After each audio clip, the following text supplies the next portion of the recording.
É isso que vamos discutir, o Portugal e o futuro, saber, afinal de contas, o que pensam os portugueses agora que há uma decisão, ou seja, vamos pedir ajuda externa. Por isso, convém saber o que pensam os portugueses sobre isso. A nossa sondagem dá um empate, ou seja, metade concordam, metade não concordam com este pedido de ajuda externa. Portugal e o futuro começa agora, aqui no Convento do Beato, em Lisboa.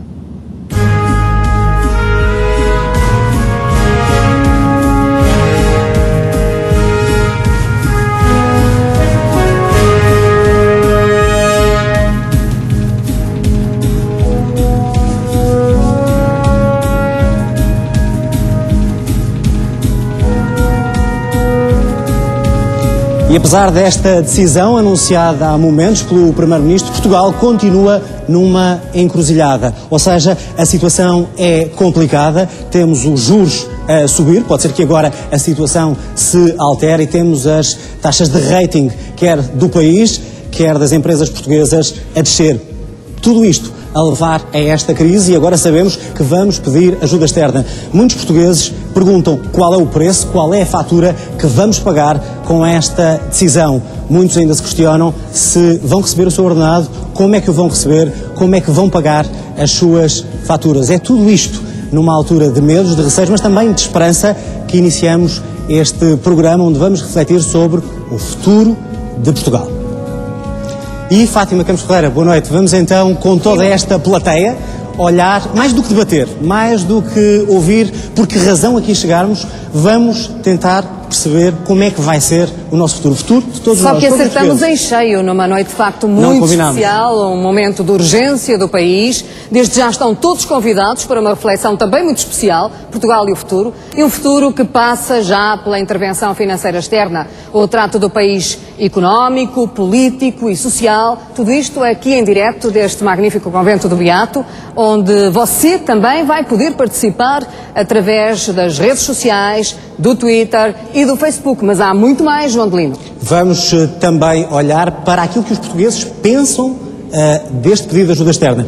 Temos uma sondagem da Universidade Católica, obviamente que foi feita antes deste anúncio do Primeiro-Ministro, mas importa olhar para saber o que é que os portugueses pensam sobre este pedido de ajuda externa. E vamos também falar com vários convidados ao longo da noite e, como já lhe disse, os portugueses estão divididos sobre se Portugal deve ou não pedir esta ajuda. A sondagem da Universidade Católica para a RTP demonstra um verdadeiro empate sobre o que querem e os que não querem esta ajuda internacional para ultrapassar a difícil situação de Portugal. Neste estudo perguntámos ainda a quem devem ser atribuídas as maiores responsabilidades deste pedido de ajuda, deste pedido de resgate. Vamos então saber o que pensam os portugueses. A mais mencionada nos últimos meses, FMI.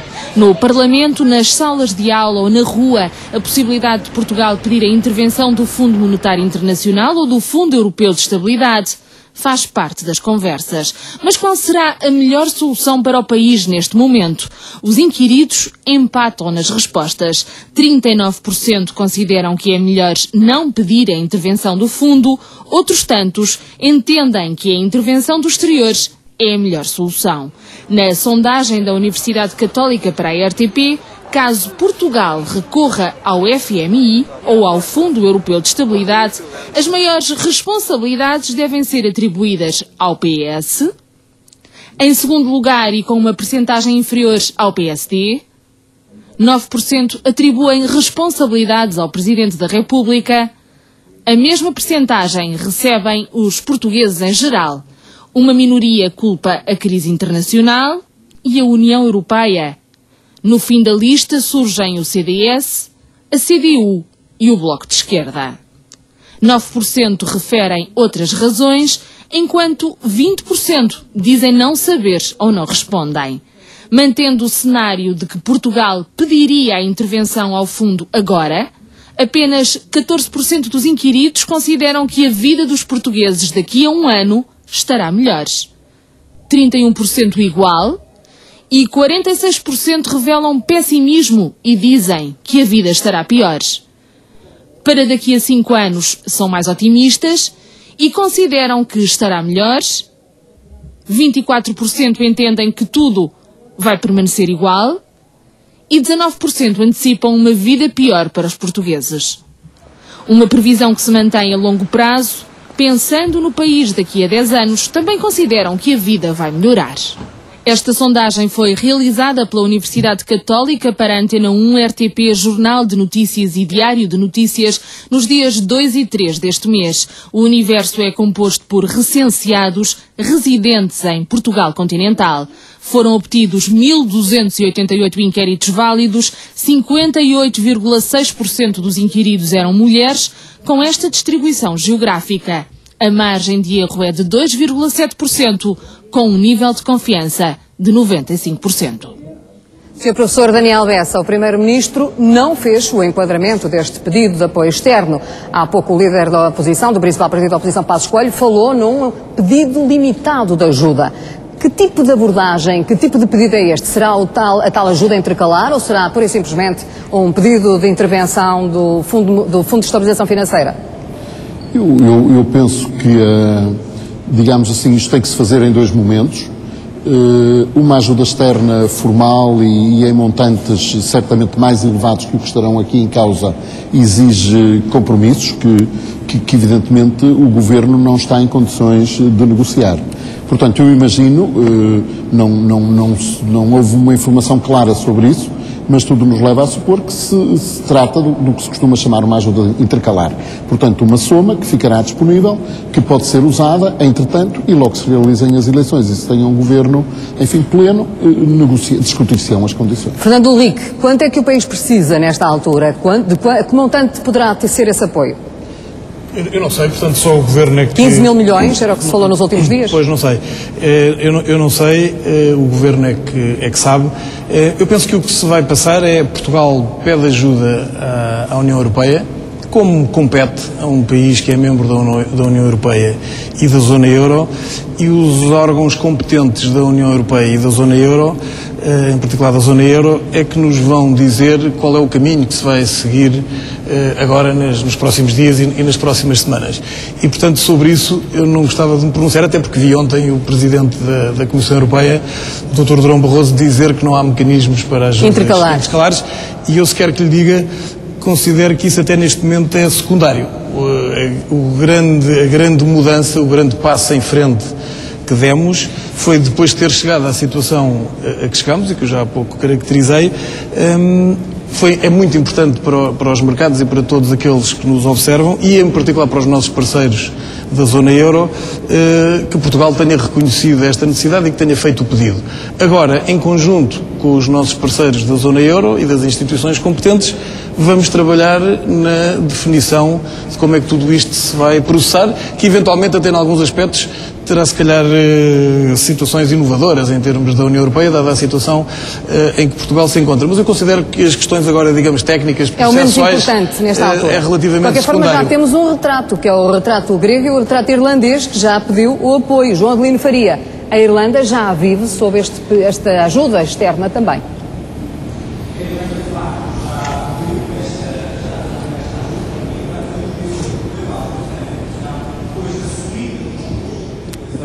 E também, como sabemos, do colapso do sistema bancário. Irlandeses aprendem agora a viver com as medidas impostas como contrapartidas aos empréstimos recebidos para ultrapassar estas dificuldades financeiras e económicas. Em direto de Dublin, junta-se a este especial de informação o professor Filipe Ribeiro de Menezes, que vive e trabalha na Irlanda. Muito boa noite. Qual tem sido o custo que os irlandeses estão a pagar por terem feito um pedido igual àquele, ou parecido, pelo menos àquele que Portugal vai fazer agora? Qual é o custo que se sente? O custo que se sente, bom, enfim, a soma básica, não é? Que são 85 mil milhões de euros, que é o fundo que foi posto à disposição da Irlanda. O custo que os irlandeses estão a pagar, já o estavam a pagar há mais de 2 anos. E é preciso lembrar isso. A crise não abre, ou não é aberta na Irlanda pelo pedido de ajuda ao Fundo de Estabilização Financeira e ao Fundo Monetário Internacional. O que se nota, sobretudo na Irlanda, e eu acho que há aqui um choque de gerações que é o mais interessante. Há uma geração mais nova que tem dificuldade em encontrar emprego e que tem cada vez mais recurso à imigração. Depois há uma geração, um pouco a minha... Está-me a ouvir ainda? Estamos a ouvi-lo perfeitamente, continue. Muito bem, peço desculpa. Há uma segunda geração que é quem, no fundo, está a pagar a crise, digamos assim, através de salários reduzidos, através de uma carga fiscal bastante mais elevada. Agora começa-se a falar, para tornar isto uma tempestade perfeita, nos aumentos das taxas de juros.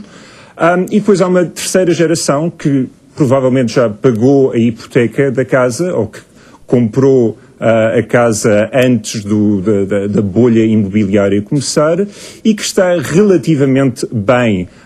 Por exemplo, os reformados ainda não foram tocados, as pensões, as reformas ainda não foram afetadas pela crise e sabemos que os governos irlandeses têm bastante receio em cortar reformas e pensões. Por isso, neste momento, há um choque bastante interessante geracional. Não sei se será reproduzido em Portugal ou não. É isso que vamos ver. Mas acha que os irlandeses percebem que têm que pagar este custo e este preço e acreditam que a Irlanda possa voltar a ter aquele grande sucesso económico que já foi? Acreditam que é possível recuperar? E já agora, daqui a quanto tempo? Eles acreditam que é possível recuperar, eu diria, num prazo de 4 ou 5 anos. Tudo depende da crise financeira, tudo depende da crise da banca, sobretudo, mas eles têm muita confiança na economia e a Irlanda é um país que aceita, é um país conservador, de certa forma, e é um país que aceita perfeitamente uma economia liberal, uma economia de mercado e uma economia aberta à concorrência estrangeira. Eles não receiam a concorrência estrangeira. E por isso querem superar a crise da banca para poder voltar a ter uma economia que cresça e que crie emprego e que garanta um futuro para as gerações vindouras. Professor Filipe Ribeiro de Menezes, muito obrigado por este direto de Dublin e com o retrato da Irlanda, um país que, Fátima, um país que já sente aquilo que Portugal pode vir a sentir. E talvez bom fazer esta comparação. Eu acho que mais que pode vir, vai sentir de certeza absoluta, António Pires de Lima. Amanhã o Banco Central Europeu também deve subir a taxa de juros. Portanto, talvez 1,25, o que vai levar a uma sobrevalorização ainda mais do euro. Portanto, estamos perante um emagrecimento orçamental, as matérias-primas estão a subir, portanto, qualquer possibilidade de crescimento económico é agora muito mais reduzida. Agora é que vão ser elas. Boa noite, em primeiro lugar. Eu creio que as possibilidades de crescimento económico no curto prazo já eram reduzidas e, em bom rigor, nós já começámos a sentir um pacote de austeridade bastante forte ao nível das empresas, ao nível das famílias, desde há uns meses a esta parte. É bom lembrar, por exemplo, o IRS, a taxa máxima subiu de 40% para 47%, o que significa uma diminuição real dos salários em 8% para os níveis mais altos. Há uns meses, os funcionários públicos viram os seus salários ser reduzidos em média 5% no princípio deste ano. A natureza do problema português não é exatamente a mesma do problema irlandês e, portanto, eu não estou certo que a receita que venha a ser aplicada a Portugal, em termos de austeridade, seja a mesma que foi aplicada na Irlanda. Na Irlanda, ao contrário do que aconteceu em Portugal, foi o sistema financeiro que, por má gestão irresponsável, acabou por resultar de uma crise económica e depois de uma crise política. Em Portugal, nós temos um problema de competitividade histórica, mas temos instituições financeiras, estão aqui ao meu lado dois banqueiros, extraordinariamente saudáveis, instituições essas que estavam a ser arrastadas para uma situação insustentável, complicadíssima, devido à crise política que nós estamos a viver em Portugal. E que poderão talvez agora pôr a cabeça nós fora, estamos a viver em Portugal não há um mês, mas há 6 ou 7 meses, porque desde setembro que nós vivemos num ambiente turvo político que mina a confiança das pessoas e mina a confiança dos nossos credores. E, portanto, eu espero que nós estejamos, apesar de tudo, em condições de negociar um pacote. Vamos ver o que é que resulta destas negociações, que não ponha de lado completamente a economia, porque também se não tivermos a capacidade, não no curto prazo não vale a pena ter ilusões, mas se não tivermos a possibilidade, a capacidade de retomar uma trajetória de algum crescimento dentro de um par de anos, são os próprios credores que vão ter dificuldades para recuperar este que está a passar, estoque de dívida brutal que nós fomos acumulando no Estado, nas empresas e nas famílias ao longo dos últimos 30 anos. O doutor falou muito bem de como as instituições financeiras estavam a sofrer com descidas de rating nesta situação nos últimos dias particularmente.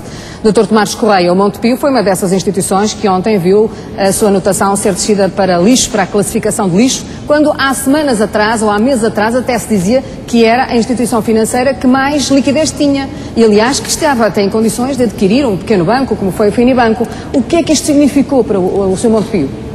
Vamos ver. Não significou nada de especial, em primeiro lugar. Mas vamos ver. Estas descidas do rating para a generalidade do sistema financeiro, hoje claramente se vê que resultam da enorme pressão sobre a dívida pública portuguesa e a incapacidade do próprio Estado de se financiar nos mercados desde há bastante tempo a esta parte. E por conseguinte, com o Estado que vive uma situação de impasse político, com um governo missionário, com um PEC 4 que não foi aprovado, é perfeitamente natural que as agências de rating olhem para as empresas e também para os bancos portugueses com alguma preocupação. Mas no seu caso, por que é que acha que foi mais atingido? Eu queria dizer, nós fomos atingidos num degrau relativamente aos outros bancos, de uma maneira geral. O que eu queria dizer é que o sistema financeiro português, ao longo de toda esta crise, demonstrou claramente que fez o seu trabalho de casa. E, em particular, o Montepio fez muito bem o seu trabalho de casa. É por isso é que o Montepio, desde 2007, iniciou um programa de desalavancagem da sua atividade.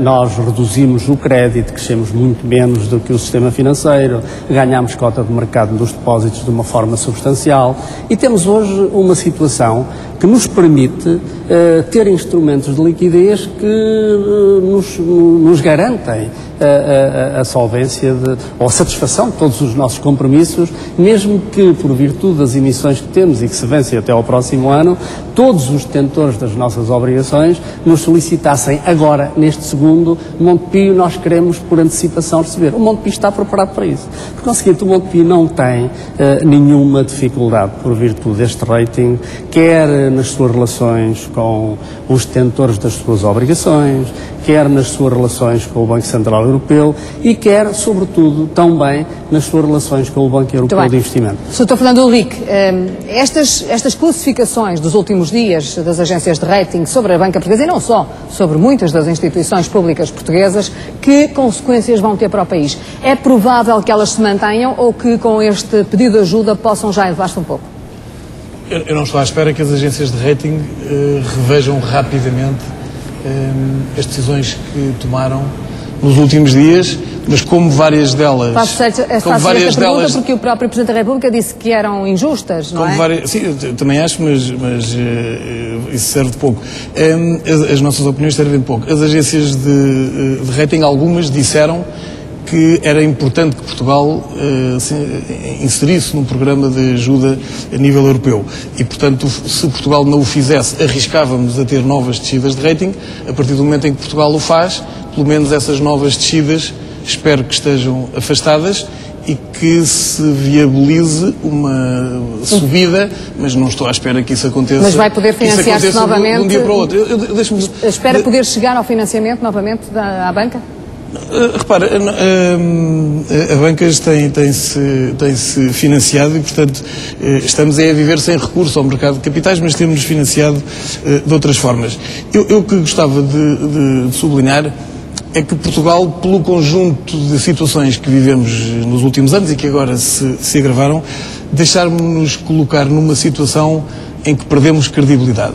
E perdemos credibilidade a tal ponto que agora a melhor maneira para recuperar credibilidade internacional, seja junto dos nossos parceiros, seja junto das agências de rating, seja junto dos investidores, é envolvendo os nossos parceiros europeus e as instituições que eles utilizam nestes processos, incluindo o FMI, e portanto não se deve diabolizar o FMI, não se devem colocar na cabeça das pessoas a ideia de que as medidas duras que eventualmente já tomamos ou que venhamos a tomar é por causa do pedido de ajuda. Não é por causa do pedido de ajuda, é por causa da situação em que o país se foi colocando ao longo de vários anos e que agora o copo transbordou. Quem deve também estar neste momento a sentir algum alívio é toda a zona euro, particularmente a Alemanha, a senhora Merkel, João Adelino Faria. A Alemanha tem sido, como se tem visto até agora, uma grande automotora da União Europeia, mais até do que a França, e obviamente que a senhora Merkel tem sido encarada até por muitos portugueses como quem manda nos destinos de alguns países e a pressionar Portugal para conseguir equilibrar as contas públicas. Vamos em direto para Berlim, onde está o enviado especial da RTP, o Paulo Dentinho. Paulo, muito boa noite.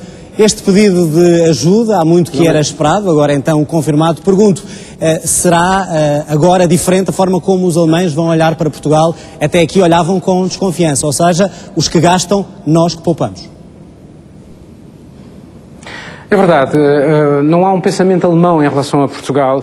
Portugal não tem propriamente uma grande imagem na Alemanha. Podemos até usar uma caricatura. Para a maioria dos alemães, Portugal é uma praia, e para adensar essa caricatura, muito contribuímos nós, porque nós promovemos, graças a uma série de clichês que ajudam um bocado a essa imagem, que é o fado, os azulejos, o Cristiano Ronaldo, o Mourinho, e depois os alemães ficam muito surpreendidos, aqueles que têm contacto, por exemplo, com a indústria portuguesa dos moldes plásticos, que nós temos alguma capacidade tecnológica muito boa, ou, por exemplo, ao nível daquilo que nós conseguimos fazer no campo das energias alternativas. Isso surpreende os alemães, porque aqueles que conseguem ter este contacto com esta nossa capacidade, porque para a grande maioria nós somos um país um bocadinho caótico, um bocadinho anárquico, que gastamos mais do que aquilo que devíamos, e eles sentem que andam a pagar, não só para Portugal, mas para quase todos os países da União Europeia, e não querem pagar mais. Merkel tem, aliás, dito ultimamente, nestes últimos dias,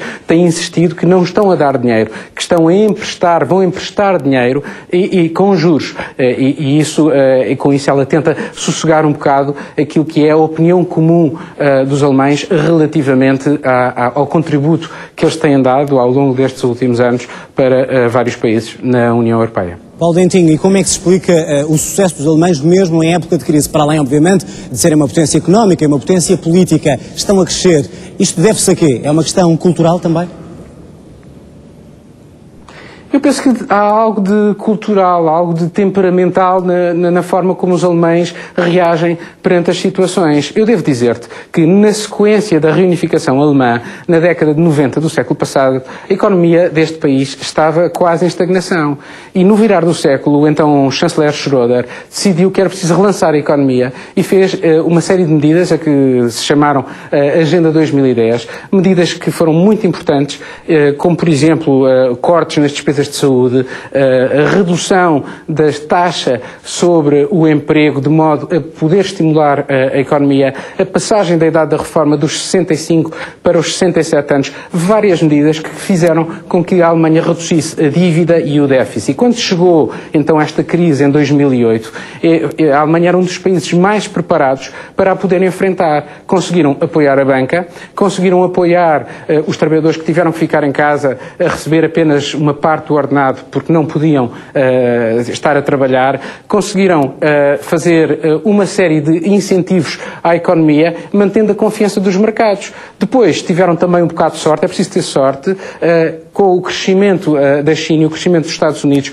eles que têm uma grande produção e uma produção de muita qualidade, conseguiram começar a vender mais, são um dos países que mais vende no mundo, graças a essa grande balança comercial. E já agora deixa-me dar-te aqui duas notas muito simples. É que nas médias e grandes empresas alemãs, no Conselho de Administração, há sempre um representante dos trabalhadores. E isso, parecendo que não, ajuda a essa dinâmica entre os patrões e os empregados e cria mais facilmente paz social, com certeza também um fator que muito contribuiu para o sucesso alemão.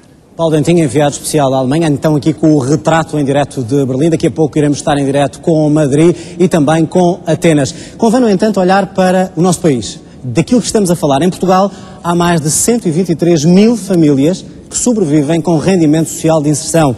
Há situações cada vez mais dramáticas, situações que já não são de qualidade de vida, mas de pura sobrevivência. Vamos olhar agora para a Albufeira, onde a Câmara e a Junta de Freguesia é apenas um exemplo, mas foram obrigados a abrir uma cantina social para dar de comer a cerca de 200 pessoas que estão nesta situação de emergência. Uma ajuda que já não chega, uma vez que há mais 20 famílias em lista de espera.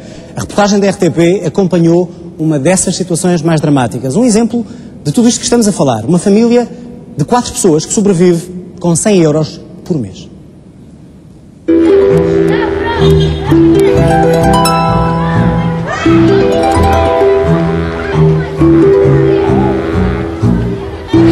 A pé mochila.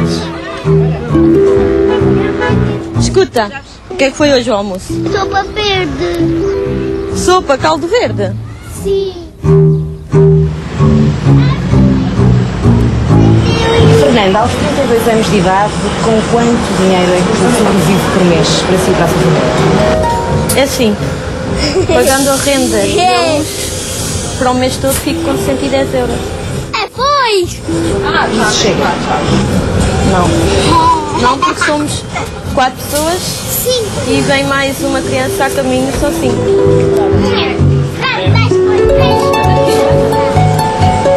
O que é que gostava, por exemplo, de dar às crianças que não consegue?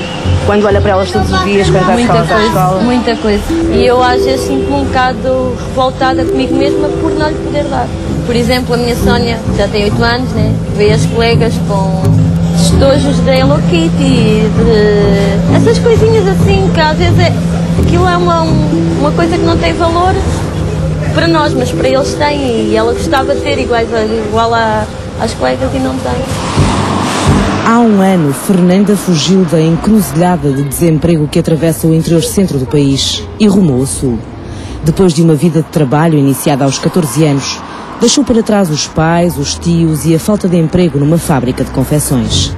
Em Albufeira, tornou-se empregada de limpeza, mas ao fim de 6 meses, o desemprego voltou a bater-lhe à porta. Fiquei grávida, a patroa já não me renovou mais o contrato. Agora está grávida de 7 meses e meio. Arranjar trabalho, acredita, será só mesmo daqui a 1 ano. A esperança desta família assenta totalmente no marido, também ele, desempregado. Eu vim para cá, sempre pensei que isto aqui fosse melhor que aquilo que está, afinal isto está um caos. Mas conseguiu algum trabalho quando chegou? Não, até agora ainda não consegui. Está cá há quanto tempo? Estou cá há 6 meses. Estou farto de ir a centro de empregos, farto de correr para um lado e para o outro e não há nada. Então como é que vai sobrevivendo? Ou quando aparece um dia ou outro. Biscates? Sim, biscates. Esta situação de alguma maneira vos envergonha ou já se habituaram a ela? Não me consigo habituar, porque assim, eu nunca pensei ficar desempregado, nunca pensei do nosso governo estar a pôr as coisas que estão a deitar abaixo as firmas, os postos de trabalho, porque eu não chego a compreender porque é que eles não sobem o ordenado mínimo para os 600 euros como queriam e eles ganham aos 8 mil e 9 mil lá em Lisboa. Porque é que eles também não se vão governar com o ordenado mínimo? Só isso que eu fico revoltado aqui em Portugal. Nuno e Fernanda sobrevivem com o rendimento social de inserção e com um desespero permanente que os vai fazendo acreditar que no retângulo português não há espaço para subsistirem sem a caridade dos outros. Como é que vai? Vai ver uma roupinha hoje? Vinha, ver se tinha alguma coisa para os meninos. A única forma que tem de conseguir roupa para os seus filhos é assim? Para os meus filhos, para mim e para o meu marido. Há quanto tempo é que não compra roupa? A última vez que comprei roupa e apenas umas calças foi para o meu marido pelo Natal. Casos como o da Fernanda não são únicos. Quantas pessoas é que têm por aqui a procurarem roupa por semana? Normalmente chega entre os 60 a 70 utentes. Neste momento já se começa a ver a classe média alta. E são muitos casos? Não são muitos casos porque ainda existe muita vergonha.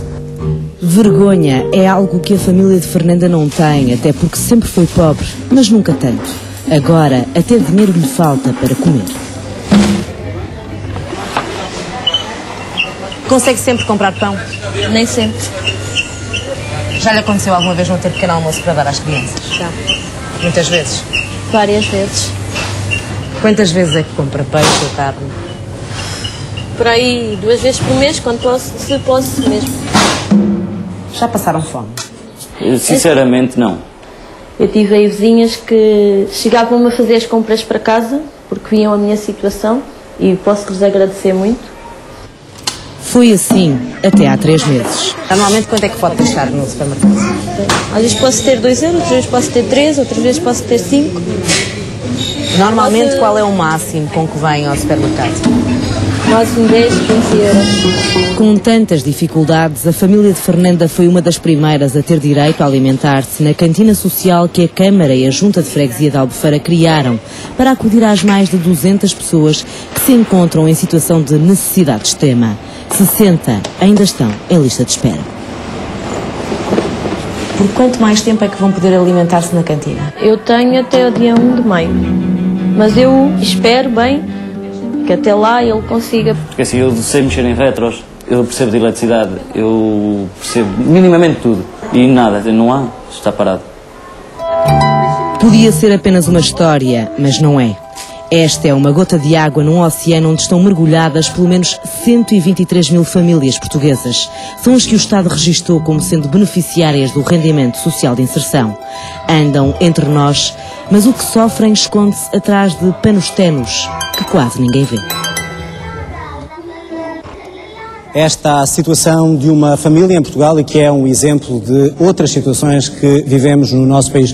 Neste momento vamos em direto para Atenas, onde está o António Esteves Martins, a Grécia, que foi nesta crise o primeiro país da União Europeia a pedir ajuda. E, António, pergunto, um ano depois, precisamente em abril, um ano depois, estão a ser visíveis os resultados desse pedido de ajuda externa ou as contas públicas continuam fora de controle? Boa noite, João. As contas públicas continuam fora de controlo.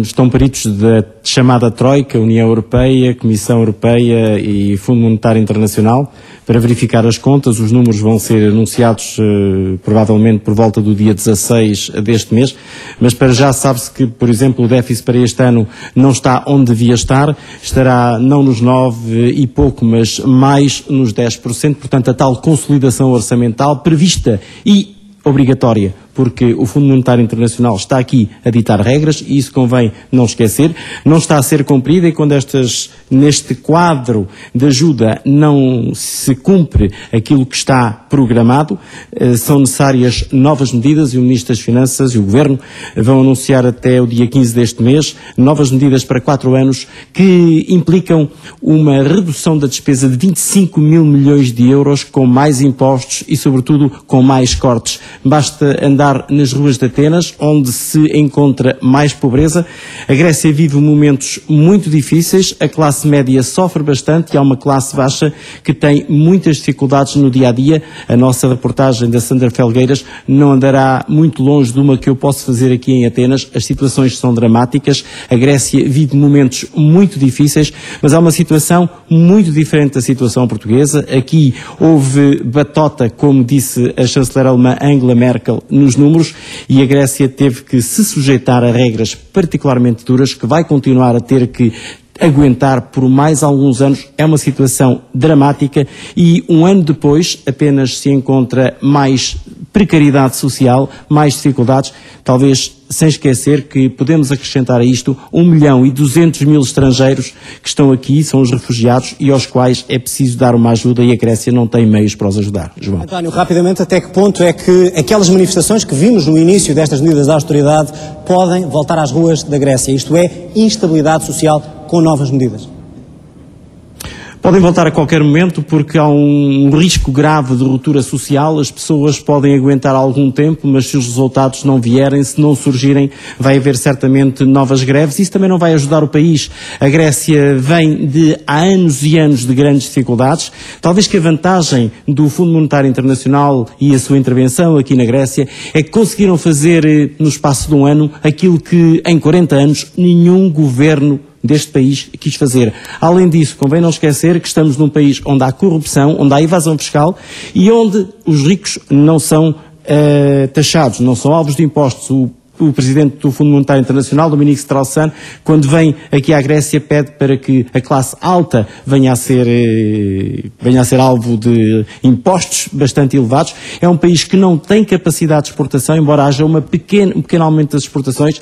A Grécia vive do turismo, que perdeu 15% no ano passado, vive de uma marinha mercante com os barcos inscritos noutros portos e depois pode exportar o quê? Peixe dos viveiros e alumínio. Não chega, o país está com grandes dificuldades. Comparar a Grécia com Portugal seria um erro. mas pode vir a ser o caso, porque Portugal vai ter que fazer exatamente aquilo que fez a Grécia. Por outras razões, terá que recorrer à ajuda europeia. Vamos então esperar para ver isso. António Esteves Martins, na Grécia. E agora, Fátima, vamos então continuar com a reflexão sobre o futuro de Portugal. Pois, João, ele acabou de dizer uma coisa muito importante, que é a questão das medidas de austeridade. José Pedro Aguiar Branco, há pouco, o Primeiro-Ministro comunicou ao país a ajuda externa, o pedido de ajuda externa, disse que informou o Presidente da República, que por sua vez terá falado com a oposição, mas não disse nada sobre a negociação das medidas de austeridade. Quem deve fazer essa negociação e em que momento? Agora ou depois das eleições? Pois, o Sr. Primeiro-Ministro, tal como no passado, não diz nada a esse propósito, num momento especialmente crítico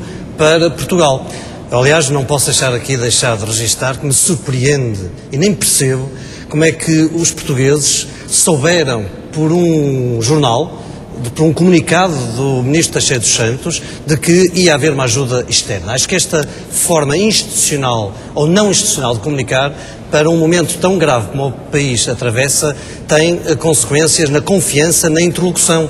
E todos nós devemos fazer um esforço para restaurar essa confiança. O PSD tem, ao longo de todo este período de tempo, dado uma ajuda, tentando colaborar para que o país ultrapasse e o governo ultrapasse. Quem deve negociar?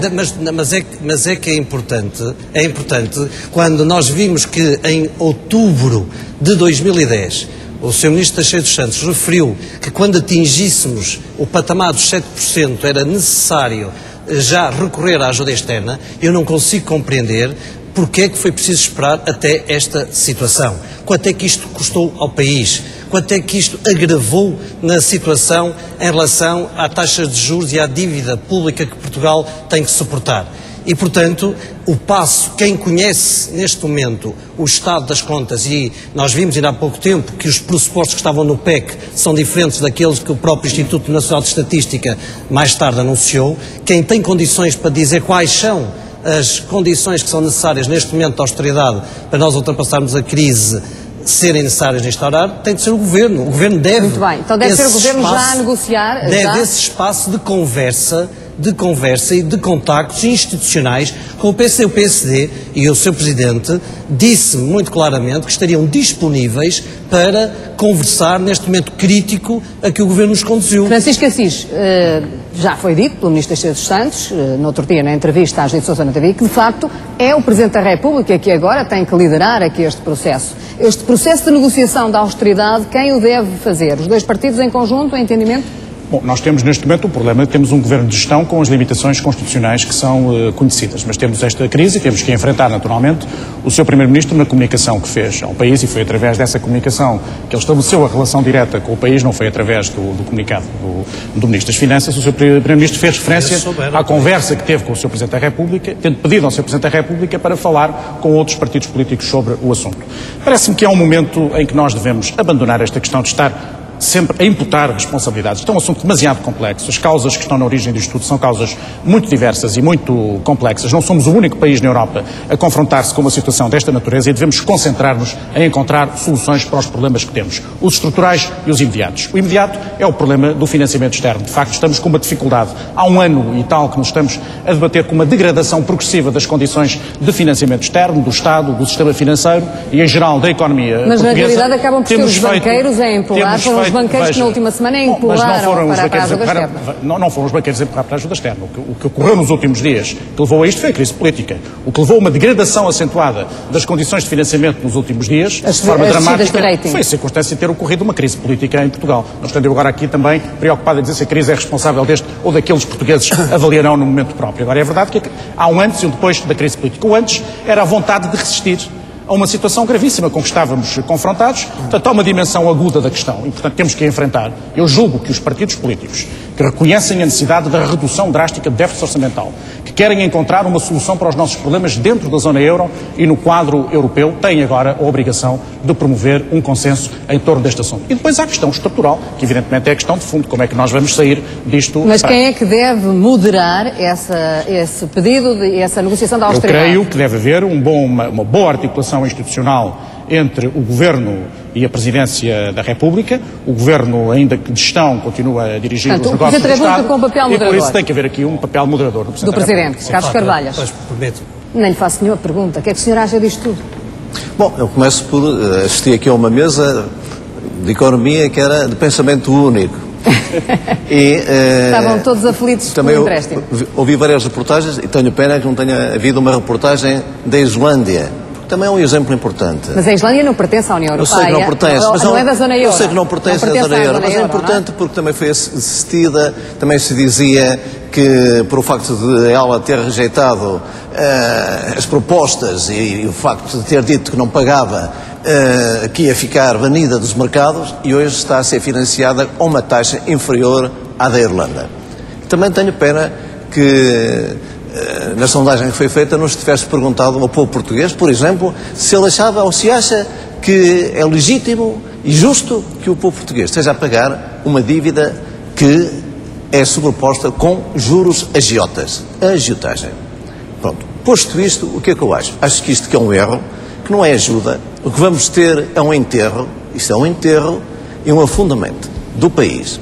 É uma ilusão pensar-se que, através das mais medidas de austeridade, vamos resolver até o problema do déficit. Não vamos.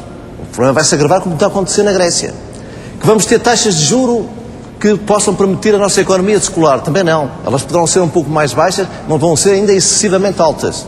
E perante isto, andamos aqui a dizer há anos, há meses, que se fizermos o trabalhinho de casa, os mercados, vamos apaziguar os mercados. O que é que sucedeu? Os mercados apaziguaram.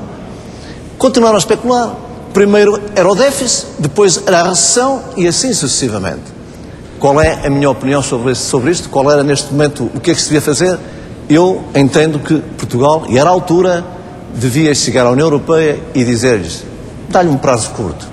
Ou resolvem o assunto, e há maneiras de resolver, através da dívida europeia, ou através do Banco Central Europeu, ou então pede-se a reestruturação da dívida.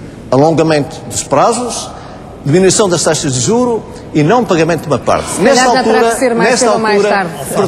altura, sabe, eu sei o que é que vão já dizer. Nesta altura vão já começar logo a dizer, mas então porque cortávamos os financiamentos. Sabe que se eu lhe dever 1.000, um problema é meu. Mas se eu lhe dever 10 milhões, o problema é seu e eu durmo descansado. E nós estamos na União Europeia e o problema passaria a ser do euro, passaria a ser da Sra. Merkel, porque ela quer resolver, não quer ter estes problemas antes das eleições. Porque é que o fundo entra só em 2013? É verdade. Porque vai haver as eleições para o Parlamento alemão.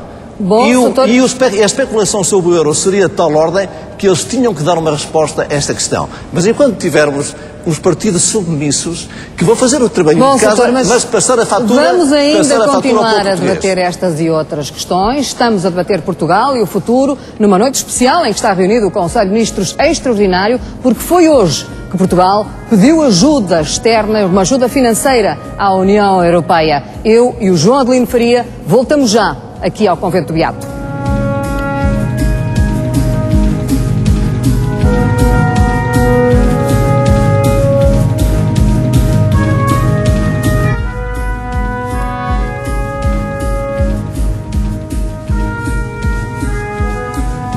Boa noite, bem-vindos mais uma vez. Estamos a discutir o futuro de Portugal no dia em que foi anunciado que Portugal vai recorrer à ajuda externa internacional. Estamos a refletir sobre como vai ser a vida dos portugueses a partir de agora. Vamos agora também olhar para o barómetro político nesta época de crise política em Portugal. Vamos conhecer as intenções de voto dos portugueses numa sondagem da Universidade Católica para a RTP, uma sondagem que foi feita, obviamente, antes deste anúncio. Vamos então olhar para essa intenção direta de voto dos portugueses.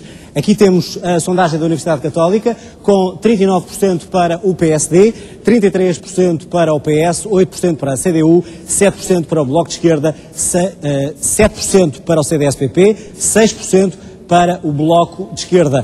De certa maneira, nota-se uma subida do PS, uma diminuição da vantagem do PSD para o PS e também, ao mesmo tempo, por estes dados, percebemos que se as eleições se realizassem agora com estas intenções de voto, o que acontecia é que não teríamos um governo capaz de governar com maioria absoluta, isto atendendo a uma eventual coligação do PSD com o CDS. de referir ainda que todas estas intenções de votos, e como manda a lei, temos de dizer que esta estimativa foi obtida e calculando a percentagem de intenção de voto em relação ao total de votos válidos, redistribuindo assim indecisos com base numa segunda pergunta sobre a intenção de voto. São apenas considerados os inquiridos que dizem que vão votar nesta sondagem. Fátima, uma sondagem da Universidade Católica para a RTP e que convém também ser debatida quando falamos do futuro de Portugal. É, João Adelino, de facto, a grande preocupação dos portugueses é essa, é a governabilidade do país. Como é que o país vai ser governado se estes dois partidos se mantêm, também próximo ainda na estimativa para as legislativas um do outro, e além disso, sobretudo nesta fase em que está a ser pedida uma ajuda externa, quem é que vai negociar as medidas de austeridade? Há pouco falou-se aqui no poder moderador do Presidente da República, Francisco Assis, e penso que de certa forma também José Pedro Aguiar Branco focaram muito esse aspecto.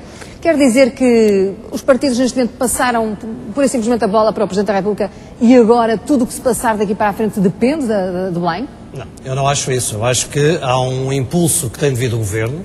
O Governo tem a obrigação de não fugir às suas responsabilidades neste momento, não pode desresponsabilizar-se da situação a que trouxe o país e deve averiguar, propor, falar com os partidos da oposição, nomeadamente com o PSD, no sentido de ver quais são as condições necessárias para se poder, nesta hora crítica, poder realmente ultrapassar esta situação. Em boa verdade, os dois de líderes do Partido Socialista, e neste caso o Primeiro-Ministro, e do PSD, têm-se falado nos últimos tempos? Eu não sei, eu sei é que há disponibilidade manifestada claramente pelo Presidente do Partido para esse efeito. O Dr. Passos Coelho disse-o claramente, fê-lo no passado, e disse claramente nesta hora crítica para Portugal, que estaria em condições e disponível para o fazer.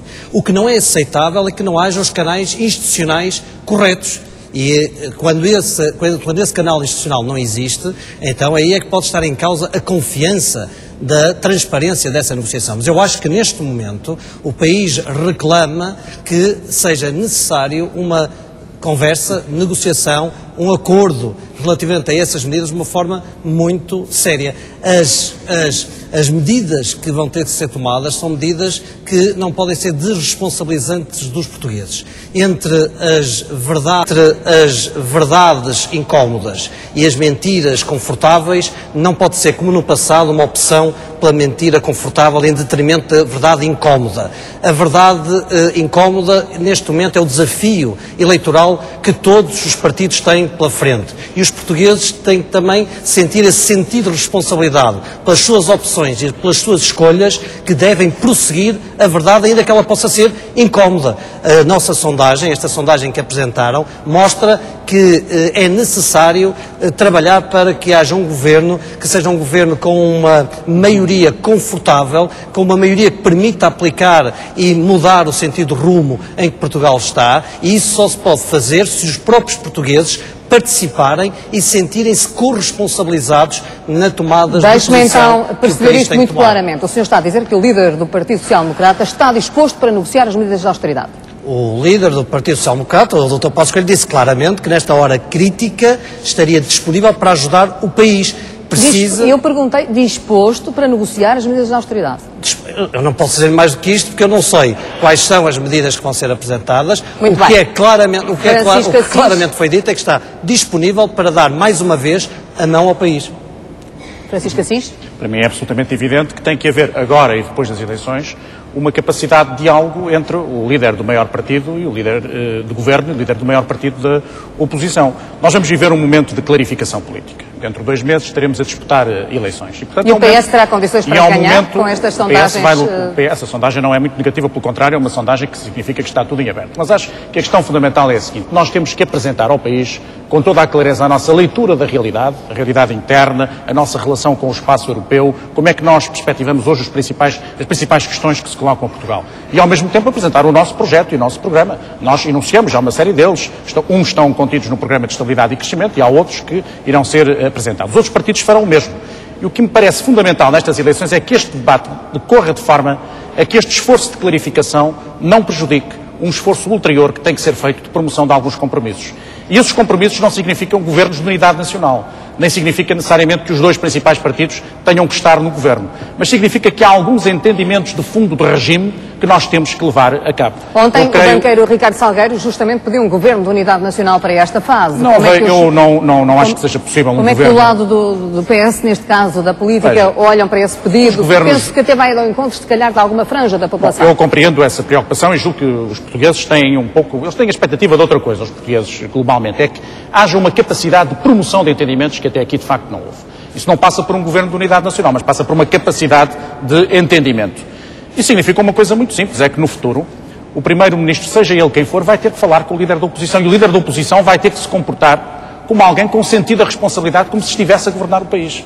E isso é que vamos ter que ser muito mais exigentes em relação a essa questão e naturalmente que vamos ter que todos fazer aqui um grande esforço. Quanto ao Presidente da República, ele não se pode substituir aos partidos. Também não deve ser chamado para esta disputa. Para esta disputa eleitoral, o Presidente da República deve ficar de fora e nós temos todos a obrigação de concorrer para que assim seja, para proteger a própria instituição Presidência da República e deve naturalmente exercer um papel moderador e eu estou convencido que ele tem hoje condições para também ser no imediato esse papel moderador. E devemos fazer um esforço para que assim seja. A ver, vamos, Dr. Carlos Carvalhas, como é que a esquerda do Partido Socialista, se vai observar este movimento de não vai observar. Eventual... Diga? Não vamos ficar a observar. Não vai ficar a observar? Não. Então, o que é que deve fazer esta esquerda? Não vou ficar a olhar aqui para estes dois elementos da mesma orquestra, um toca um tom acima e um tom abaixo, responsáveis pela crise, que falam a verdade incómoda, mas não dizem que foram responsáveis. Não, somos todos responsáveis.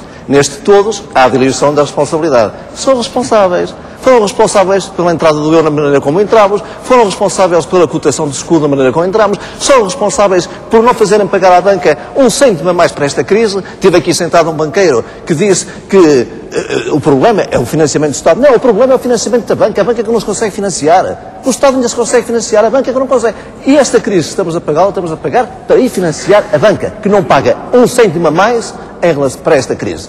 Nem sequer um imposto que qualquer pequeno ou médio empresário paga. Isto é justo? Não, não é justo. Portanto, nós não vamos ficar a observar. Porquê é que eles falam num governo de unidade nacional? É preciso, de facto, um governo. Aliás, as pessoas não estão preocupadas com a governabilidade. Estão preocupadas em saber se vão ter o seu 13º mês, se vão ter o subsídio de férias, se vão continuar a roubar nos salários. Esta é que é a sua grande preocupação. Se vai continuar a aumentar o desemprego. E porquê é que eles querem um governo forte, como eles dizem, entre aspas?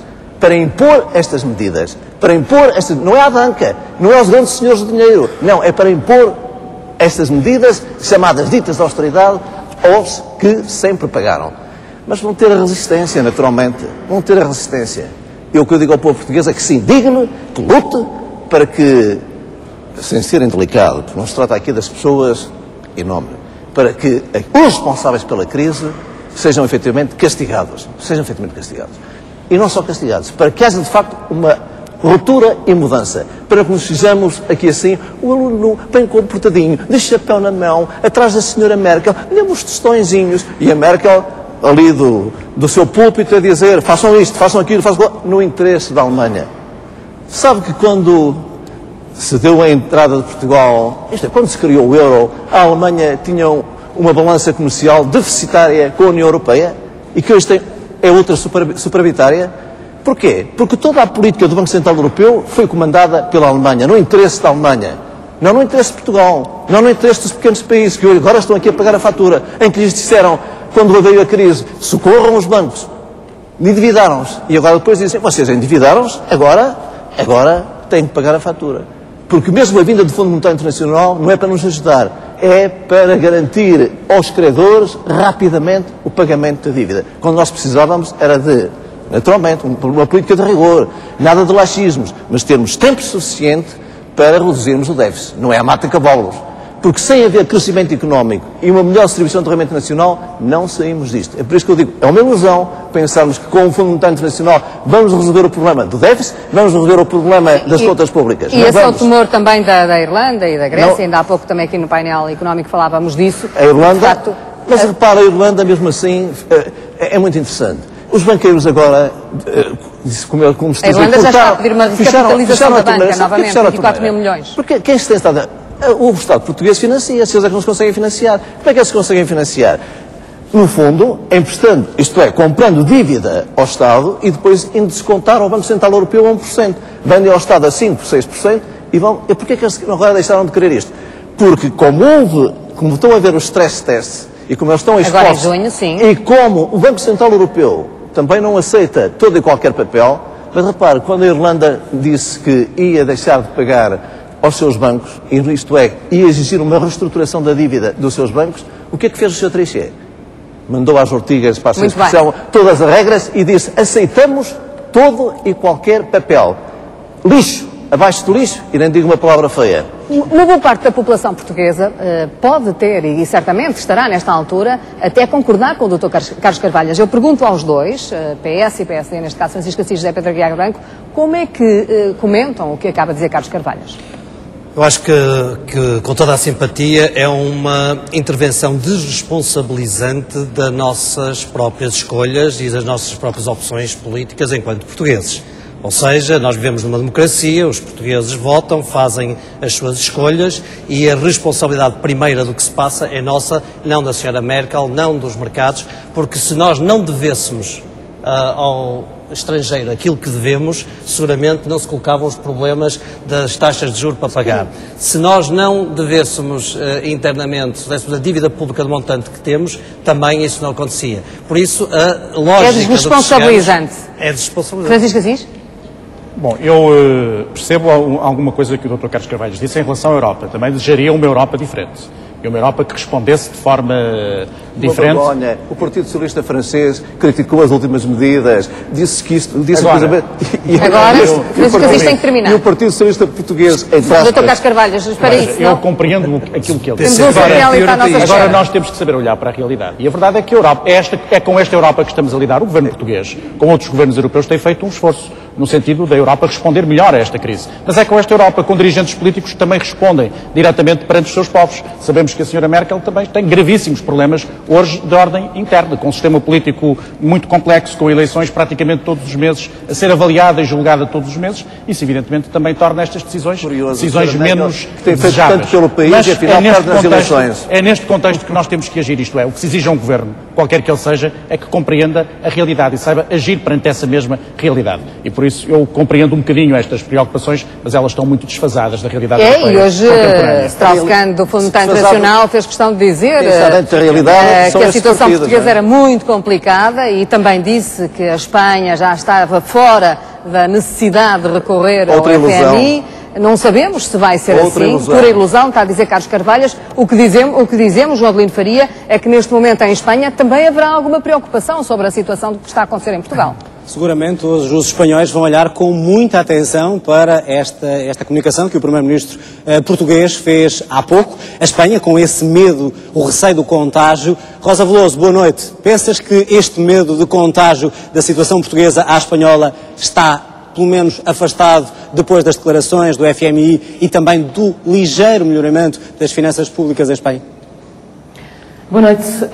De facto é assim, Espanha está muito atenta ao que se passa nos últimos tempos em Portugal. Eu recordo que quando cheguei aqui há 6 anos, raramente se ouvia falar de Portugal, uma notícia de Portugal, e de facto nas últimas semanas é difícil não ouvir falar de Portugal, quer nas televisões, quer nos jornais, nem que seja nas páginas de economia. E hoje, antes de vir para aqui, de facto, a televisão pública espanhola falou exatamente na situação portuguesa e todos os jornais tinham nas páginas de internet o pedido de Portugal de resgate, que ainda não se sabe muito bem como será esse pedido.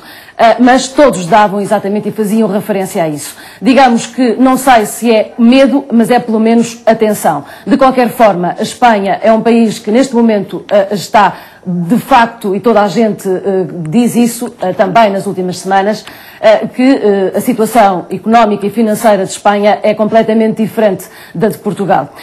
Porque, de facto, houve e foram decididas medidas restritivas, as piores decididas em democracia, por Rodríguez Zapatero há cerca de um ano, em maio do ano passado, mas tudo aponta para que essas medidas de facto estejam a dar ou tenham consequências boas para a economia espanhola, uma vez que tudo aponta para que de facto se esteja a consolidar haja uma consolidação orçamental, no sentido de que, de facto, o déficit está mesmo a reduzir. Recordo que em 2009 o déficit ultrapassava os 11% e, neste momento, o governo espanhol considera que este ano vai reduzir quase para metade, chegará aos 6%. E no que toca, por exemplo, ao refinanciamento, ao pedido, à venda da dívida pública espanhola, por exemplo, Espanha hoje pagou juro a 10 anos igual àquele que Portugal pagou a 6 meses, 5,1%. Portanto, como te digo, a situação, digamos, em Espanha é completamente diferente daquela que tem Portugal. Muito embora, por exemplo, o único número que mais assusta os espanhóis é a taxa do desemprego, que neste momento ultrapassa já os 20%, digamos que está quase a chegar aos 5 milhões de desempregados. Segundo a Ministra da Economia, hoje disse que, enfim, vai começar a ver-se os números do desemprego a diminuir, muito embora no mês de março, por exemplo, subiu em 34 mil pessoas, mais de 1.000 desempregados por dia. De qualquer forma, também há um dado novo, que é, houve 45 mil pessoas a inscrever-se na Segurança Social. Isto quer dizer que, de facto, se começa a criar alguns postos de trabalho, não obviamente suficientes para diminuir este número incrível que é o maior da Europa, da taxa de desemprego, mas já se começa a ver que, de facto, a economia espanhola começa a ter pequenos sinais ténues de recuperação. Isto deve-se não ao consumo, porque as pessoas de facto estão com muito medo, não ao investimento privado nem público, porque, por exemplo, o orçamento para este ano diminuiu a todos os ministérios o investimento de 16%, houve uma diminuição de 16%, e no Ministério de Obras Públicas, por exemplo, que aqui se chama de Fomento, que era o ministério que mais tinha investimentos públicos, diminuiu 30%. Portanto, houve de facto uma diminuição, portanto não se aposta no consumo porque as pessoas têm medo, as famílias têm medo do desemprego e também ainda de pôr as poupanças que têm feito, porque de facto, mesmo com a situação má, as famílias espanholas continuam a poupar, o que não acontece em Portugal.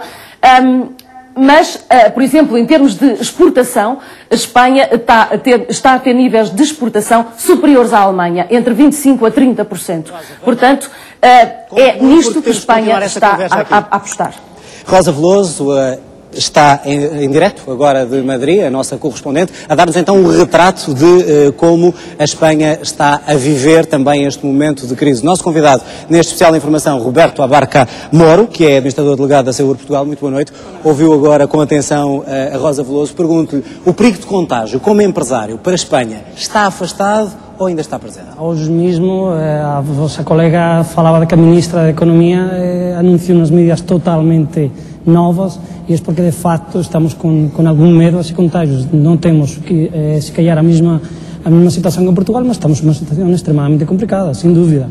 Nós temos Mas acha que a situação vai mudar por causa do anúncio de que vamos, nós portugueses, pedir ajuda externa? Sem dúvida. Não se esqueça que Portugal é o maior cliente de Espanha. As nossas empresas exportam a Portugal, é o primeiro destino das nossas exportações. Sem dúvida, vamos a ressentir-nos dessa decisão, mas não há almoços grátis. Se vocês vão ao pedido de um intercalar de 15 mil milhões ou mais, sem dúvida que a economia espanhola se vai ressentir, sem dúvida nenhuma. Mesmo assim, o nosso grande problema, sem dúvida, como a vossa colega anunciou, são os praticamente 5 milhões de desempregados que já temos hoje. Falámos de uns dados de mais de 45 mil afiliados na Segurança Social, mas também não nos esquecemos que essa hora é na altura da Páscoa. Dizer, são trabalhos que não vão ter continuidade no futuro. Vamos continuar a falar e já agora vamos olhar também para os empresários portugueses que estão com dificuldades. A crise começa na falência de muitos desses empresários, pequenos, médios, grandes patrões, que atualmente não conseguem manter o negócio, são obrigados também a despedir. Em Beja, a situação é mesmo muito complicada. Dos 2.000 sócios inscritos na Associação de Comércio e Turismo, só 3 estão a resistir à crise. 3. Dos cerca de 300 que pertencem ao núcleo empresarial da capital do Baixo Alentejo, 90% estão em grandes dificuldades. A maioria acredita que até ao final do ano a atividade económica da cidade vai parar por completo. Nenhum destes empresários tem também direito, ironicamente, a qualquer tipo de proteção social.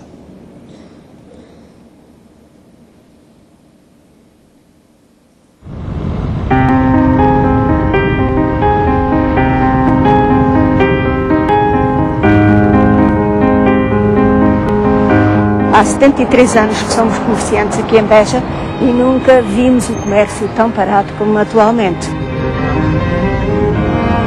Porque o comércio está mesmo morto e a cidade está a morrer aos poucos.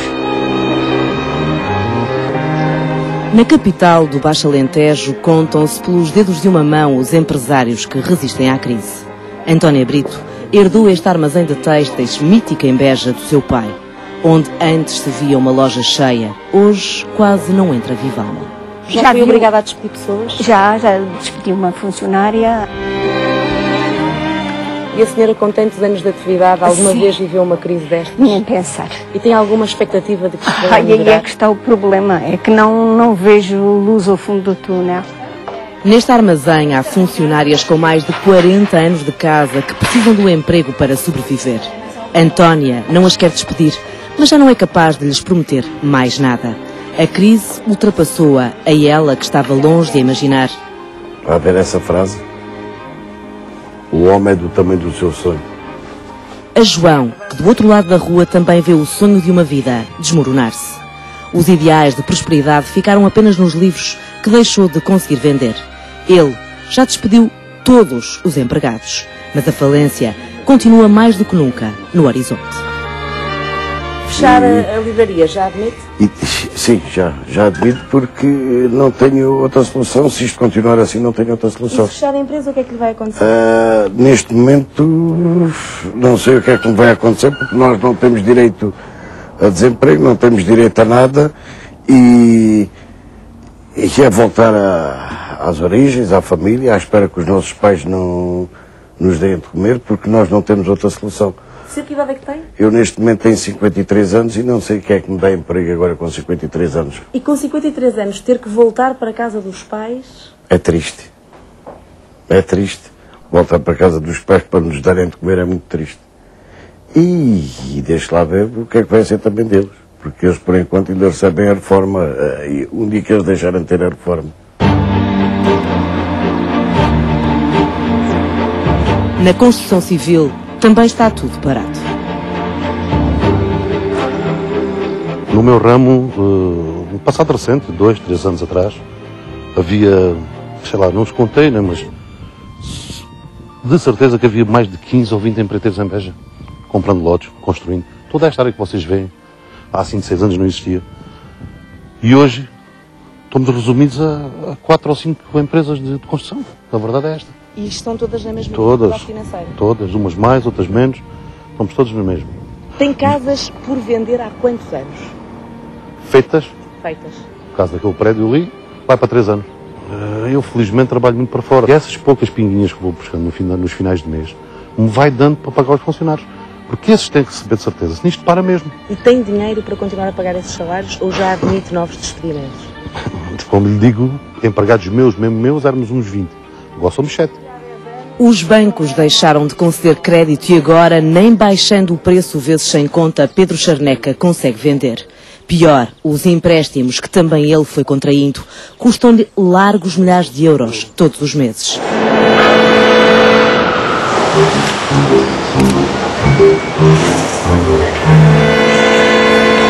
A crise destrói os pequenos e médios empresários, mas também está a derrubar alguns dos grandes patrões, a quem o Estado confiou grandes negócios.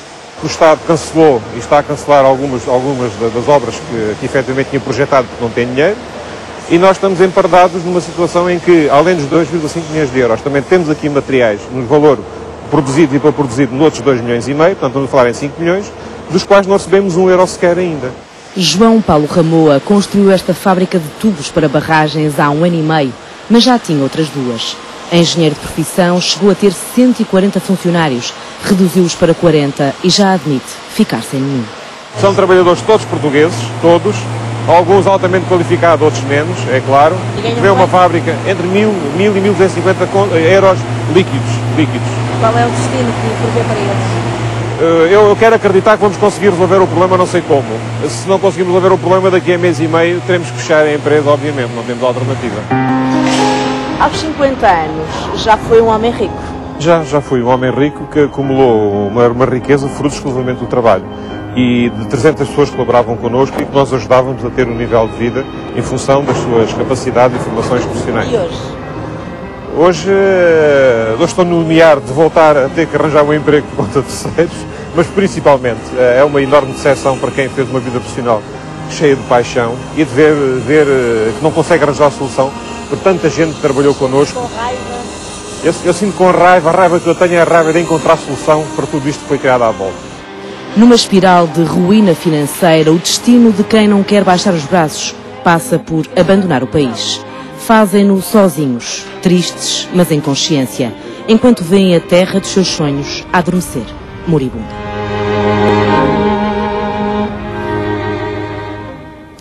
Este é o retrato de alguns empresários em Portugal. Roberto Abarca Moro, como empresário espanhol e conhecendo bem a nossa realidade e investindo há muitos anos em Portugal, nesta altura, Portugal continua a ser um bom país para investir ou é a altura de ir embora? Na altura de ir embora, sem dúvida, não.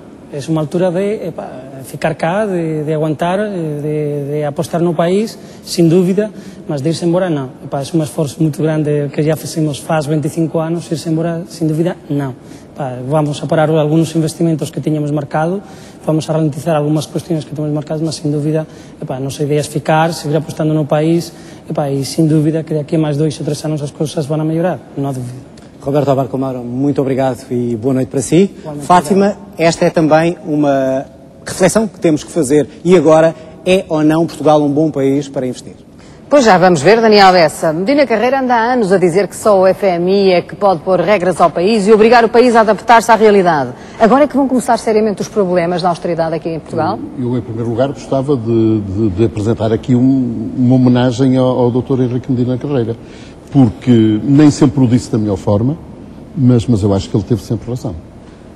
Não estará muito contente, mas eu acho que ele teve sempre Seguramente razão. Não. Sempre razão. Eu gostava que hoje é um dia muito especial.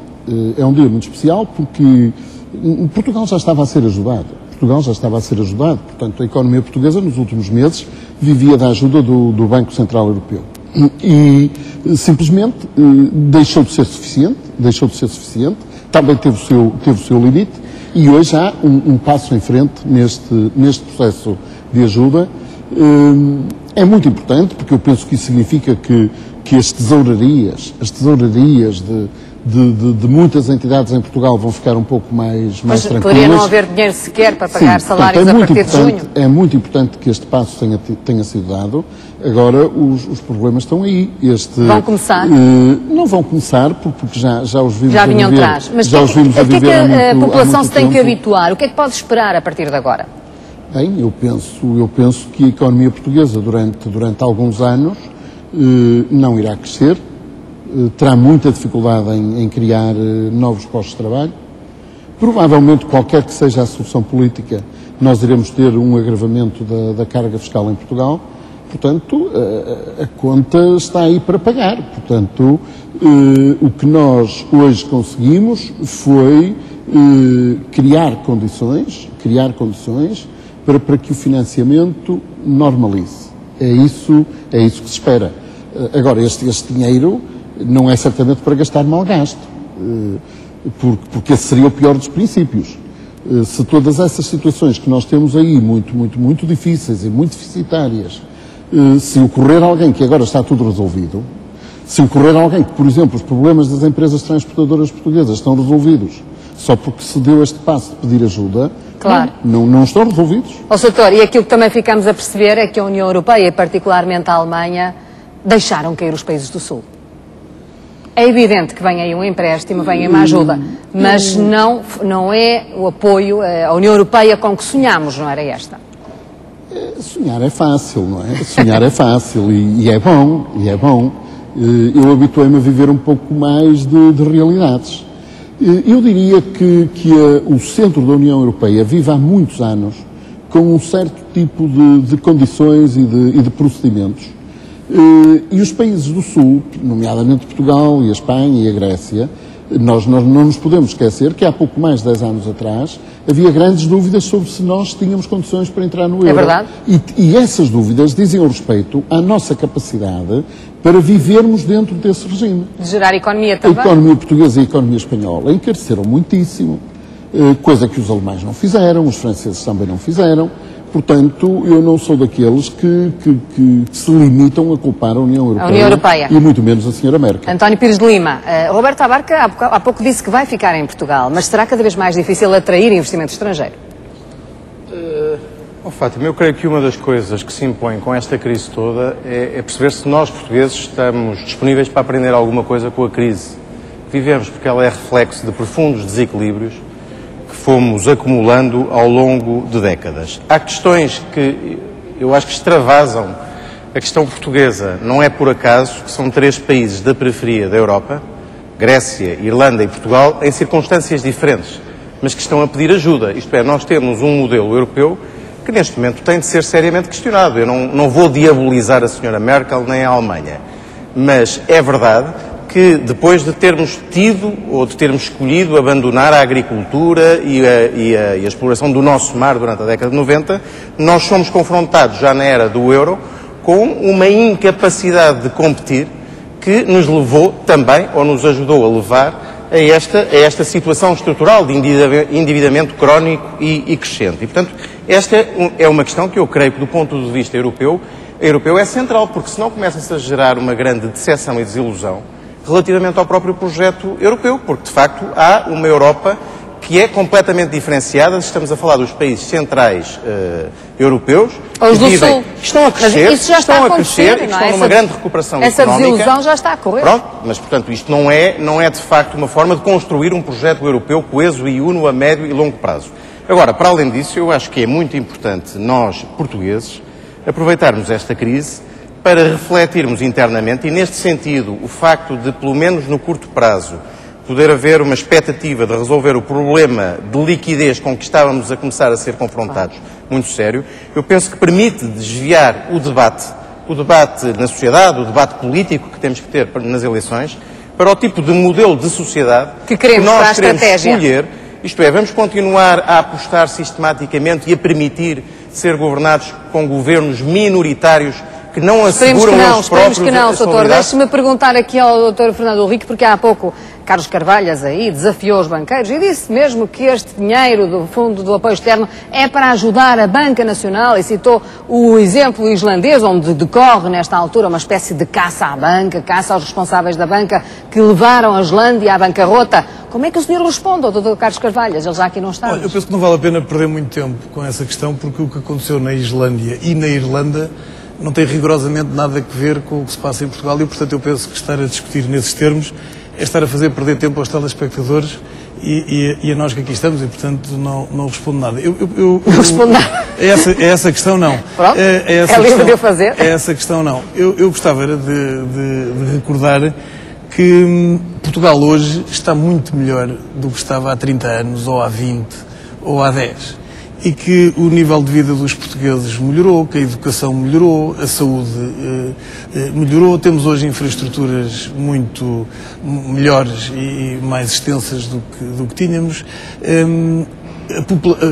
Pior é que está tudo penhorado. Calma. A quantidade de portugueses que têm casa e compraram casa própria com taxas de juros que ainda hoje são muito baixas. Claro. Há um ponto de partida muito favorável. E, portanto, há um ponto de partida que é completamente diferente e que não seria possível se Portugal não fosse membro da União Europeia e se não tivesse aderido ao euro. E, portanto, é importante não virmos agora querer ter tudo, que é que queremos ter os benefícios da União Europeia e não querermos assumir as responsabilidades de ser membros da zona euro. E, portanto, eu nesse ponto estou em desacordo aqui com o meu amigo António Pires de Lima. Eu penso que nós o que temos é que finalmente perceber o que é que significou estar no euro, o que é que significou ter as vantagens do euro e agora ter que assumir as responsabilidades. Bom, e certamente também, do ponto de vista social, vamos ter que encontrar aqui um plano de emergência para acudir a algumas situações que possam vir a acontecer. João de Lino Faria. Fátima, e convém olhar sobretudo para aqueles que mais sofrem com toda esta crise. A crise portuguesa que deixou ainda mais vulneráveis os mais velhos. Como sabemos, eles vivem com pensões pequenas, com muitas despesas para pagar, sobretudo na farmácia, onde a conta cresce e o crédito começa já a ser cortado. Tudo se complica ainda mais quando muitos desses idosos vivem sozinhos nas grandes cidades, e temos visto o resultado, infelizmente. Nas aldeias acabam por ter mais ajuda e a economia de subsistência sempre os vai ajudando também a esticar a curta reforma. Pensa assim a dela. E os fósforos, tem aí? Parabéns, é você. Não é você. Ai, sou eu quem traz parabéns para mim. Para o senhor Jerónimo, uma salva de palmas. É por saliva. Pronto.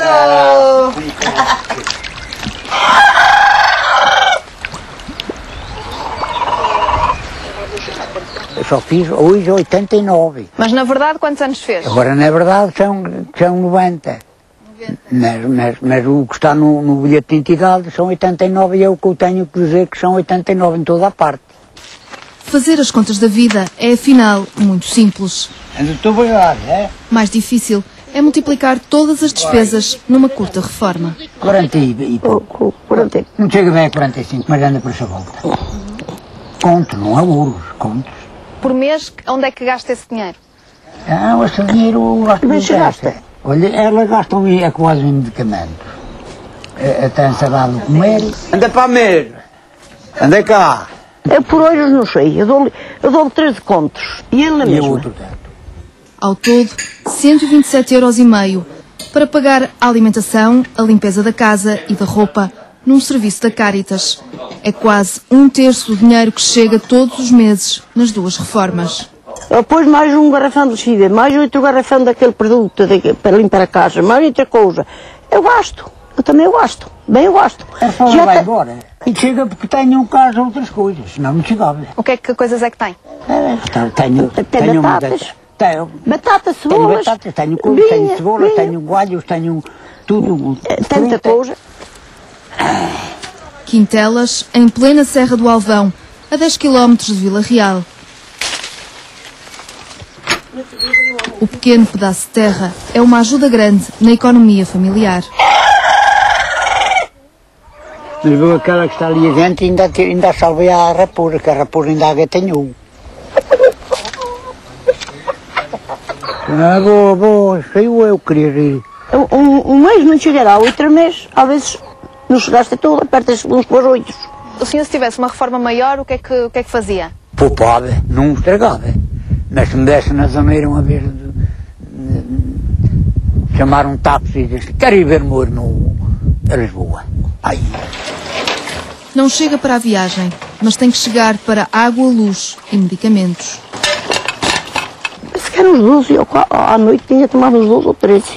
Tomo do colesterol, tomo da atenção, tomo dos diabetes, tomo mais aqueles podes.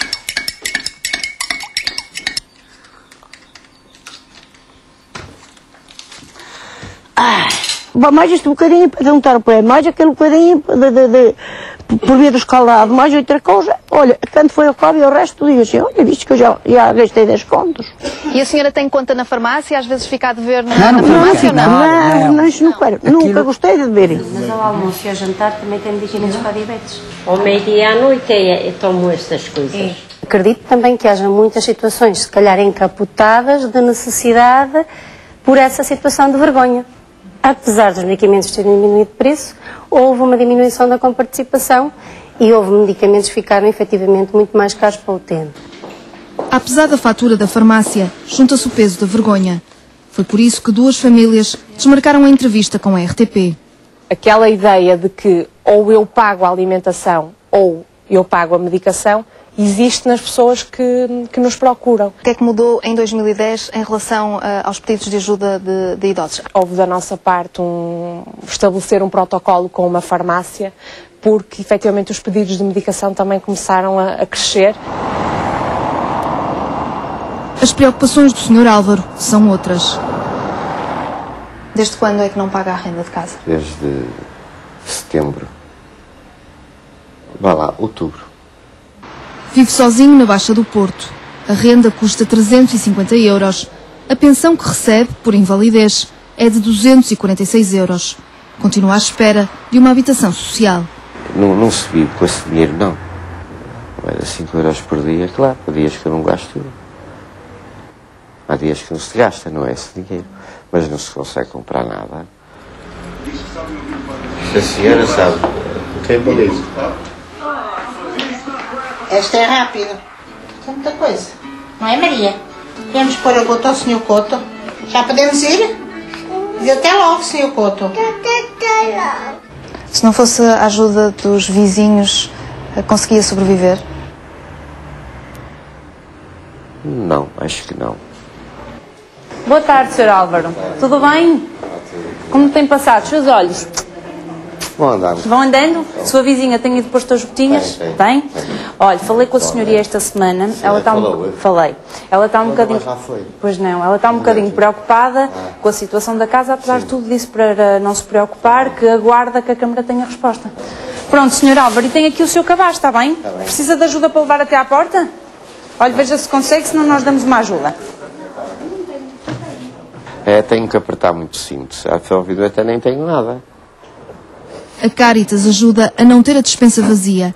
De outra instituição chega o almoço, por 30 € mensais. Quando era com ela, eu punha os pratos, mas agora... Viver numa grande cidade e sozinho aumenta em muito o risco de pobreza. Isto era mais a minha mulher que gostava muito disto, mas eu também gosto. Talvez a música ajude a romper a solidão, num país que tem cada vez mais cabelos brancos.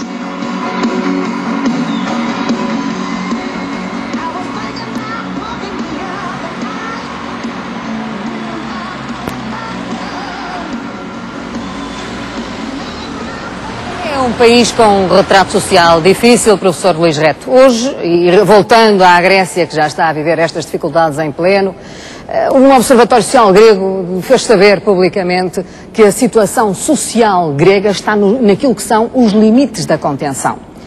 O que é que vai acontecer em Portugal? Bem, é difícil prever, mas penso que não estamos numa situação tão limite, por várias razões. A primeira razão é uma razão de ordem cultural. Somos relativamente mais pacíficos, mais ordeiros, entre aspas. Mas mais tristes, se calhar. Mais tristes. Tu tens suas compensações.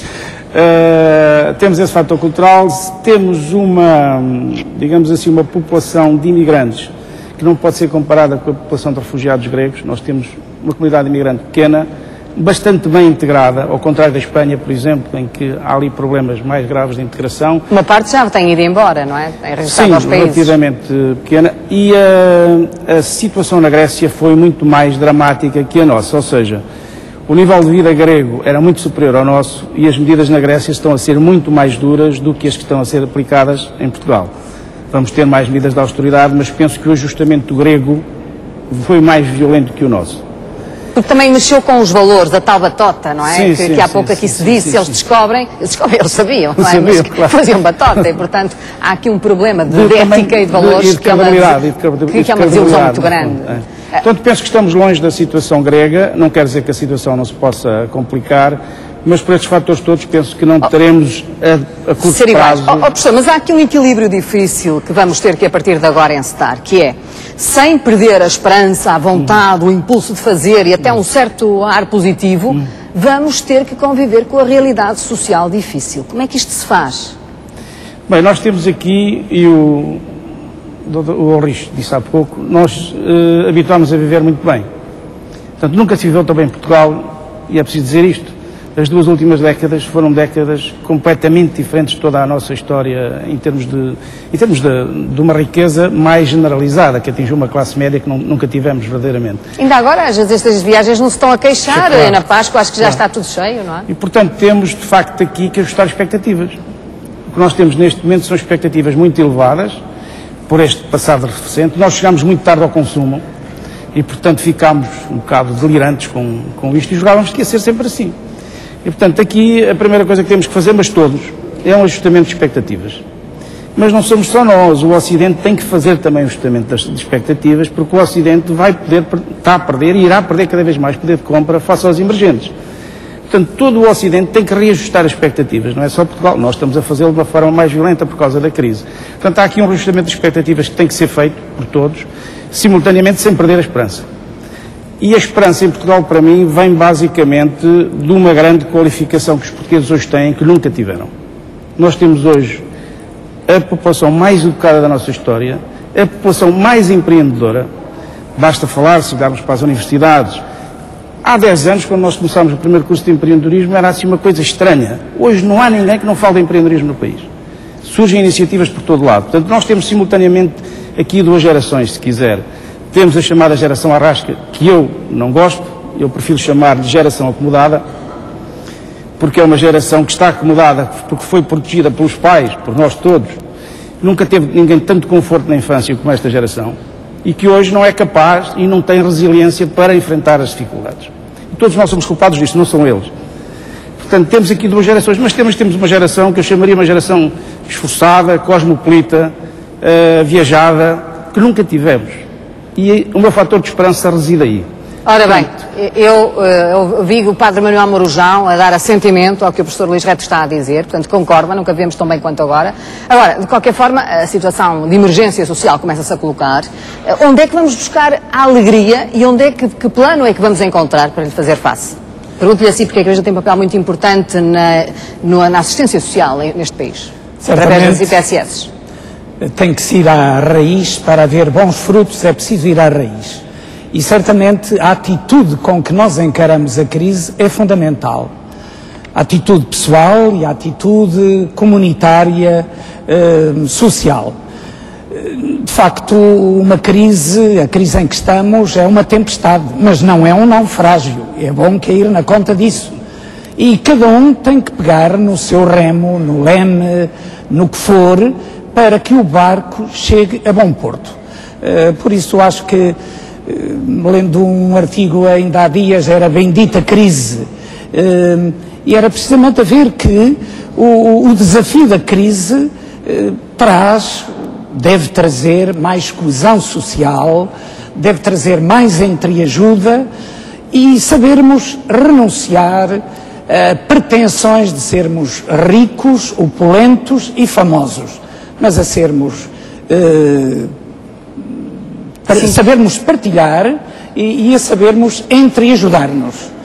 Eu acho que vai por aqui, e por aqui a voz dos Vejo nossos... que o Padre Marujão tira até uma lição positiva disto. Eu acho que sim. Recordo-me aquela frase do autor do Príncipezinho, Saint-Exupéry, e diz que o homem mede-se pelo obstáculo. Este obstáculo não há de ser uma barreira intransponível, mas a ajuda pelo desafio que nos põe a sermos melhores e a entreajudar-nos mais. E é isso que a Caritas está a fazer, a congregar a sociedade para poder tentar ajudar-se mais. Sem dúvida, e tem sido muito bem correspondida, e apesar de ser positiva a solidariedade dos portugueses e até de algumas empresas, está-se a tornar muito insuficiente para o número de casos e para a complexidade dos casos que nos aparecem. Eu acho que nós temos efetivamente de passar esta mensagem positiva, porque também acreditamos que vamos ultrapassar estas dificuldades, mas não podemos deixar de olhar para os problemas gravíssimos que estão a viver milhares de famílias portuguesas. Eu concordo absolutamente que nós avançamos muito em condições de bem-estar, mas há pessoas que já beneficiaram desse bem-estar e hoje perderam-no. Também é preciso não esquecer que, apesar de termos avançado nesse bem-estar, ele foi um avanço desigual, porque nós tínhamos, até há bem pouco tempo, 18% da população portuguesa na situação de pobreza. Hoje serão muito mais, certamente, e, portanto, isto só adivinha do facto de termos aquilo que produzíamos para o bem-estar não ter sido distribuído com equidade. Pois é verdade também que o acesso ao ensino, o acesso à habitação, foram criadas condições. Agora, o drama é que muitas pessoas perderam esse bem que adquiriram. Não fora a lentidão dos nossos tribunais, claro. E hoje tínhamos problemas gravíssimos. Tantos problemas para resolver, Não, e já agora, doutor... E queria também dizer isto que me está a preocupar sobremaneira. Nós estamos a correr o risco de alguns jovens que investiram nos seus cursos universitários os deixarem pelo caminho, porque as famílias não têm possibilidade de os suportar. Há notas congeladas porque os alunos não pagaram propinas. Estamos a chegar com muita frequência pedidos nesse sentido. Muito bem. Nós estamos a hipotecar o futuro, se não damos a possibilidade a estes jovens de concluírem os seus cursos universitários. A questão da solidariedade é muito importante, mas a Fátima disse algo que temos que encarar com todo o realismo. Era importante aparecer imediatamente o tal plano de emergência. Não tenhamos dúvidas, porque temos que pegar cada um no seu remo, mas algumas pessoas poderão já não ter força para pegar nesse remo.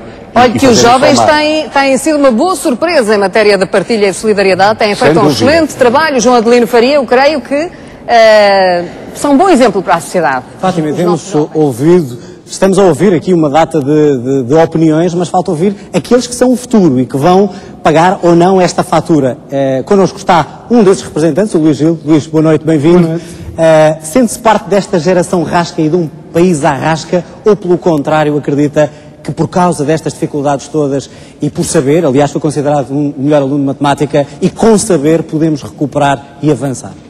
Bem, eu acho que na realidade todos os jovens fazem parte da geração à rasca, mas isso não quer dizer que o futuro seja negro, porque há esperança, e o dever dos jovens não é apenas reivindicar os seus direitos através de manifestações, mas também fazer o seu dever como cidadãos e aplicarem-se nas suas atividades, na escola, trabalharem, esforçarem-se, porque deste modo eles vão conseguir atingir o sucesso e assim empurrar o país para fora desta situação. Luís Gil, muito obrigado. É bom ouvir a sua mensagem, aliás, porque a sua geração e outras representam o futuro. E, Fátima, nesta noite falámos de coisas complicadas. Muito complicadas. Temos um futuro à frente que é, obviamente, incerto, com dificuldades, mas com esperança, como ouvimos agora. Olha, vamos à luta, é o que eu tenho para dizer. Não, é que também não nos luta, resta, vamos todos à luta, também não nos resta outra situação nem outra solução. Ficou aqui provado que temos um ponto de partida bastante positivo e que podemos e temos condições para, em conjunto, se nos entendermos e com tal sentido de coesão, fazer o futuro do país. E como foi dito há pouco, é nos obstáculos que nós vimos a nossa força e a nossa vingança de futuro e de sucesso. O João Adelino Faria, foi um prazer ter estado também aqui esta noite contigo. O prazer foi meu e também de tê-lo aí em casa. Tenha uma muito boa noite. Boa noite. Portugal e o futuro começa agora, aqui no Convento do Beato, em Lisboa.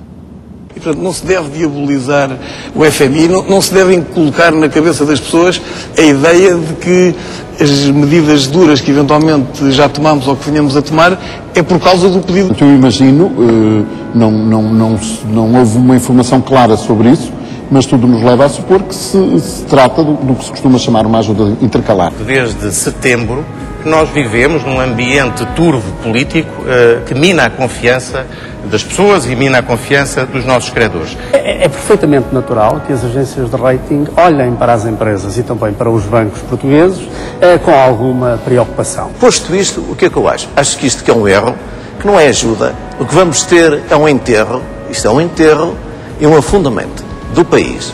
Em outubro de 2010, o Sr. Ministro Teixeira dos Santos referiu que quando atingíssemos o patamar dos 7% era necessário já recorrer à ajuda externa. Eu não consigo compreender porque é que foi preciso esperar até esta situação. Não somos o único país na Europa a confrontar-se com uma situação desta natureza e devemos concentrar-nos em encontrar soluções para os problemas que temos, os estruturais e os imediatos.